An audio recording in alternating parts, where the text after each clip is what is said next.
Okay, day 136, How to Catch a Spy. Steve Bannon mentioned that he was going to be investigating the Russian ties to Chuck Schumer. And I thought I would send him this video because it relates directly to that. And we're also, so at Steve Bannon is his Twitter handle. And then also let's send to at Franklin Foer. Franklin Foer is the person that wrote that article about the Trump hack of Trump Tower.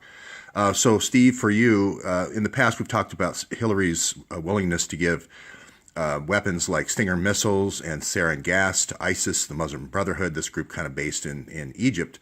But what I've been talking about recently is her willingness to give the cyber tools, cyber weapons, to more this Gulen movement. The Gulen movement is more the softer coups, where these are more the overt coups. And this spy network that's kind of started in Pakistan has kind of moved all around the world. So very related to the CIA and then the CIA's infiltration into the FBI through the Counterterrorism Division and Andrew McCabe. So if you didn't see this earlier, it's the article that Franklin Foer wrote, was Trump's server communicating with Russia? And what he produced was some traffic analysis between these two Russian banks, Alpha 1 and Alpha 2, and then also the Spectrum Health. And what I've talked about earlier, although Franklin didn't put out the raw data, I would like him to, because a lot of times when you have a third party here, and this server was only configured to talk to these two entities, the bank and Spectrum Health, this is usually a bridge machine or some machine used for hacking. So looking at the traffic of this yellow traffic here is going to tell the story of usually what happens is there's some hacking activity on the bot that you put on the Trump.com server. And then at night or during the day or whenever during regular business hours, it'll send back some information. You'll make little adjustments and you're basically trying to figure out vulnerabilities within the network. So I'm asking Steve Bannon, he's got a task force looking at this. I think this is the key to the whole case. I'll tie it later to these Awan brothers that have been hired by Gulen and the hacking that's happening in Washington, D.C. But I do believe this is the answer to the case. So if Jeff Sessions wants to also, I think it's at USAG Sessions if you want to send it to him as well. Okay. So FOIA, I think I've talked in the past about the routes to go by the FBI through FOIA. They could go through one single judge, FISA judge, to get an order. If it got denied, then they can go to this court of review. I mentioned also the DOJ, I think, can go directly to the intelligence agencies, NSA and so forth, and get a wiretap as well without doing a FISA court order. But what I've said in the past is as soon as I see a sworn statement from Loretta Lynch saying I did not order any kind of tapping or hacking of the Trump Tower server in writing, and no one in the DOJ did, then I'll believe it. But as long as Steve Kadzik is still a part of the DOJ or was a part of the DOJ and Loretta Lynch was, I don't believe that. I've talked about this guy named Gulen before, and a little bit more background on Gulen. Gulen goes all the way back to Pakistan, when the United States was trying to take down in Afghanistan, trying to take down the Russians, and it was very successful. The CIA plan with the Mujahideen and Osama bin Laden to take down Russia worked. It lasted 10 years, and then the Soviet Union did fall. And my objection here is now taking those same techniques and then applying them to the rat lines for drugs and applying them to infiltrating the United States. He used schools. Fethullah Gulen basically used these schools or madrasas all over the world as CIA fronts. And they would have these English teachers. And the immediate way you know an English teacher isn't really just an English teacher is when they have diplomatic U.S. passports. That just isn't required to go teach English. And they were native speakers that supposedly taught English. Anyway, this is well known. And then Engdahl just wrote a book about it. This whole drug traffic line.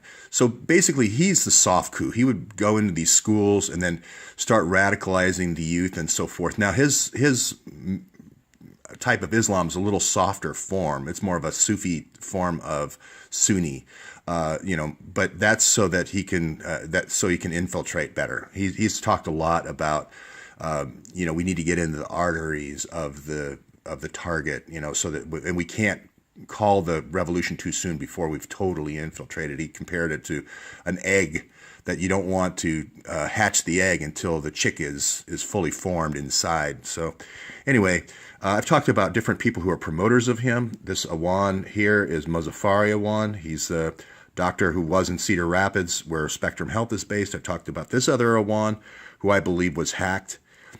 He's also in Cedar Rapids. So I think, if we want to, I believe that the emails, the hacking emails from the Trump server were going through his hacked email or his hacked email, one of the two. And a lot of times what Gulen will do is he'll take a lot of really good programs. This is what I talk about. During the day, the schools teach really good stuff, science and technology. It's at night when they do the recruitment. It's at night when they teach the hacking. It's at night when they teach the cyber weapons and so forth. And Gulen's been doing this literally since 1980. And if you look at his history, basically it was to establish this pipeline from the Caspian Sea all the way, and drug line all the way from Pakistan through Turkey. And I call it the five stands in the one John. There's Tajikistan, Pakistan, Kyrgyzstan, all those stands, Tajikistan, etc. And then the Azerbaijan is the John. So basically establishing the rat line all the way from Pakistan all the way through Turkey. And then once they were done with that, he then infiltrated Turkey. And then they had the falling out with Erdogan. So this is your man. He's the one funding the spy network that I'm about ready to talk about. Who was the CIA's man in Pakistan to do that drug route? That was Amjad Awan with BCCI. We all know about BCCI and Iran-Contra, Mark Rich, and so forth, and that association directly ties him to Hillary Clinton. This was Gulen's Midnight Express. This was the Midnight Express from the drugs from Pakistan all the way through Turkey. And I forget the CIA agent that set all this up. But anyway, this is Gulen's gang again. These basically were usually Pakistani ISI operatives. That's what set up the original Mujahideen to attack the Russians. I believe it's just been Pakistani ISI over and over and over again. And again, you look at which reps in the Congress set them up to get top secret information. And now that the Awans are outside of the firewall, they're outside of the organization, now they need the Vault 7 hacking tools. They're good hackers once they're on the network, but now they need the Vault 7 to get into the hacking tools. And of course, those came out yesterday.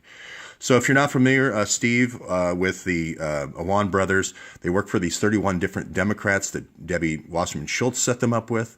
After the SEAL raid, where the SEAL was killed and the Yemenis, Al-Qaeda knew we were coming, there was 20 burglaries, which I think were cover-up burglaries, Watergate sort of burglaries. The FBI is not on this case. It's just the Capitol Police. There's been no camera shots of these folks as they were entering or coming or going. Also, Schumer is going to be involved in this with Kisilak. Kisilak had all these White House visits for the uranium meetings, and he had many, many more meetings for the Iran deal. So that's going to come back. These Pakistanis were paid not just $4 million, but up to $5 million by all these reps. A lot of them have been named by watchdog groups as the most corrupt. So not only were these Awan brothers had available the information of their emails of the Democratic representatives like Andre Carson, they also had access to all the email and communications around the House Permanent Select Committee on Intelligence, Homeland Security, and Foreign Affairs. So a dream for anybody setting up an oil rat line and anyone who is trying to protect a drug rat line. We wanted to give warning to the people that are involved in the drug rat line of upcoming raids, so forth. Where it's taken a negative turn here is it's gone beyond just warning ISIS about drug strikes, drone strikes, and now it's moved to, sabotaging Trump's Navy SEAL operations. They put all the information on this server, this remote server, just like Huma had a server, just like Hillary had a server, they had a server. And I'm recommending that we look at those server logs, look at their logins. There's 4 of these Awan brothers, and then there's 2 wives involved in this. And then look at their phone records, see where their movements around Washington, D.C. As I mentioned, these 22 meetings at the White House where Kisilak was a go-between using this information. Here's these Awans were connected with this Al-Attar. He has ties to the Gulen terrorists. Gulen was selling information or doing the soft coup for both the Saudis and the Iranians. He's got ties in both, as well as Pakistan. Okay, so here are the three Awan brothers here. We still don't have pictures. Normally, in an FBI investigation, you would publish pictures. This is Abid Awan, Imran, and Jamal.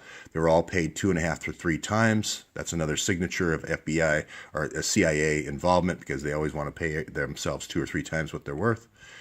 And then the 2 wives were also paid two times. Well, the one longtime employee wife was paid 2.5 times salary as well. I've said look for meetings in the oil business because they have the foreign affairs information, and I've said look at defense meeting industries, people coming into Washington meeting on defense because they had access to the intelligence information, House Intel information. On this, I've said that the 650,000 emails that were on Huma's server needed to be published, or at least the metadata, so that we can connect the dots between what are the Awans doing on their server and how does that connect to what Hillary was doing and what Huma was doing. But this is all one network. Muslim Brotherhood is Huma's network, and then the Gulens are running more the kind of the new Ottoman Empire network that the CIA has. But there's 2 different networks. Here's Andrew McCabe. He's in charge of all 3 of those investigations, Hillary, Huma server, and the Awan Brothers server. We think he should recuse and put someone in there, a special prosecutor or someone from the New York field office, and then also publish the metadata so that independent researchers can help with the investigation. So that's a good summary this morning, Steve, and let's see if Franklin will publish the raw data for the Trump Tower server.